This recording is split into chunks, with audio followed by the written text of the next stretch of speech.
go into the exam blueprint, and I'll show you how to do that in a second, you'll notice the following objectives. And these are the objectives of things that you need to know in order to pass the exam. So AWS Fundamentals is worth 10% of the exam, designing and developing is worth 40% of the exam, deployment and security is worth 30% of the exam, and then debugging is worth 20% of the exam. So if you just go over to Google and type in AWS Certified Developer into Google and click on the top link, you'll get the following landing page. And this landing page will tell you what you need to know in order to pass the exam.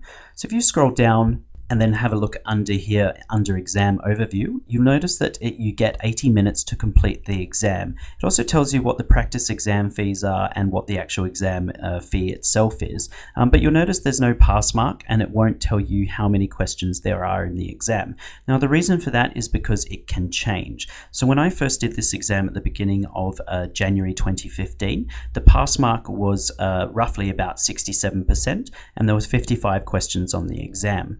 Now, there's currently 60 questions on the exam for 2016, so do bear that in mind. And the pass mark itself moves depending on how many students both pass the exam and what their average score is. So it's all based on a bell curve. So if students are consistently scoring 90% on the exam, it's going to drag the pass mark up, whereas if students are consistently failing the exam and only getting like 20 or 30%, it drags the pass mark down. So pass mark does move around. It moves anywhere from 65 to 70% in my experience. You should aim to get 70% on this exam in order to guarantee a pass. If you get in the middle around 67%, you could either pass or fail. And it's really frustrating because we'll see people on our forums who will take an exam, get 67%, and in one area of the world or one particular day they might pass, and then in another area of the world on another particular day they might fail with a 67%. So definitely aim for 70%, guys.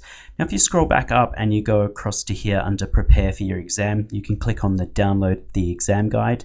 It's a simple 2-page document, but this is what we refer to when we talk about the exam blueprint. You can have a read through this at your own leisure. We've already covered the different domains and what percentage they are worth of the exam. And if you want to understand a bit more about what a particular domain means, such as AWS Fundamentals, you just scroll down here and it explains what that domain is. So identify and recognize cloud architecture considerations such as fundamental components and effective designs. So have a read through of this at your own leisure. And once you've had a read through, you can feel free to move on to the next lecture. Thank you.